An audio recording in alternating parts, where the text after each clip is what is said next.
अस्सलामुअलैकुम students. Iqra Islami English medium school standard 12 Gujarati chapter number 8 अखानो संसार त्याग पार्ट 3। जमना केम अखेभाई नथी। जमना आवे छे अने पूछे छे के केम अखेभाई नथी। लालदास ना कचेरी में गया छे। लालदास कहे छे के ना अखेभाई નથી કચેરીમાં ગયા છે।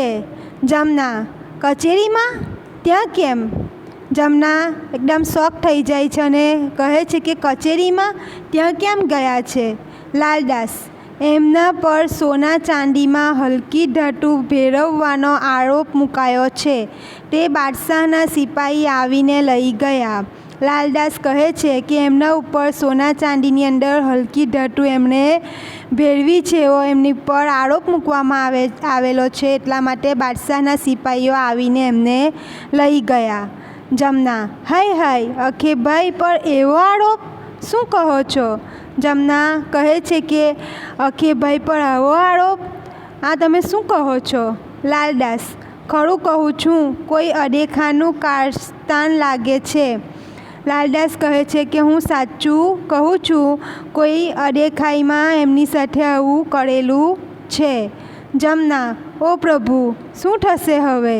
જમના ઈશ્વરને યાદ કરીને કહે છે કે હવે શું થશે?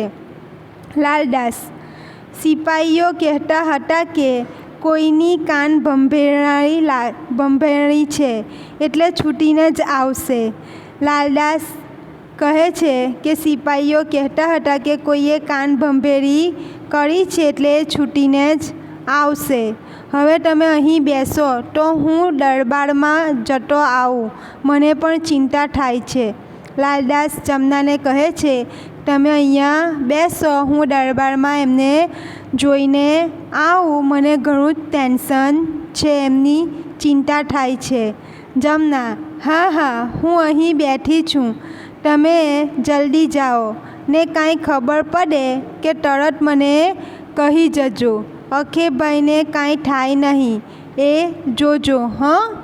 જમના કહે છે કે હા હું અહીંયા જ બેસું છું અને તમે જલ્દી આવજો, કંઈ ખબર પડે તો મને કહેવા આવજો, મને પણ અખેભાઈની ફિકર થાય છે, અખેભાઈને કંઈ થાય નહીં। લાલદાસ જાય છે। જમના અરે રે આ મારા જ પાપનું ફળ તો નહીં હોય, મને એ શી બુદ્ધિ સૂજી, એનો મારા પર કેટલો ભાવ। જમના કહે છે કે મારા જ પાપનું આ ફળ છે, મને એવી બુદ્ધિ સૂજી ના, એને મારી પ્રત્યે કેટલો પ્રેમ છે। અખે જમનાને બહેન તરીકે રાખે છે, એટલા માટે અખાભાઈને અને જમનાને ભાઈ બહેન જેવો પવિત્ર રિશ્તો છે। કેટલું હેત, મારા એની પાસે મૂકેલા 300 રૂપિયા, એના પર મેં અવિશ્વાસ આણી આ કંઠીને બહાને લઈ લેવાનો મનસૂબો કર્યો। એમણે અખેભાઈ પાસે 300 રૂપિયા મૂક્યા હતા અને એમણે અવિશ્વાસ રાખીને કંઠી બનાવી હતી અને એમના મનમાં એમ કે અખેભાઈએ બરાબર કંઠી બનાવી છે કે નહીં। એણે બિચારાએ કેટલી હોશથી આ કંઠી કરી આપી, કીધી તો કીધી પણ એમાં ગાંઠના 100 રૂપિયા ઉમેર્યા, એટલે કે એમણે જે પાછળ હૂક બેસાડ્યો હતો તેમાં પણ એમણે 100 રૂપિયા ઉમેર્યા। એણે એટલું કર્યું ત્યારે મેં મૂર્ખીએ એમાં અણવિશ્વાસ આણી કંઠીની ચોકસીને ત્યાં કિંમત કરાવી, એટલે કે અખેભાઈએ ચોખ્ખા દિલથી એમને કંઠી બનાવી આપી, પરંતુ જમનાબેનને થોડોક અવિશ્વાસ રાખીને એમણે બીજા સોની પાસે કંઠીની કિંમત કરાવી અને ચકાસણી પણ કરાવી। અરે રે મને એ શું સૂઝ્યું, એનો મારે માટે કેટલો નિસ્વાર્થ ભાવ, એનો મેં આવો બદલો વાળ્યો, મારું જ પાપ એને નહીં નડ્યું હોય। अपराध मारो ने गुनाहगार એટલે કે મેં પાપ કર્યો અને સજા અખેભાઈને મળે છે।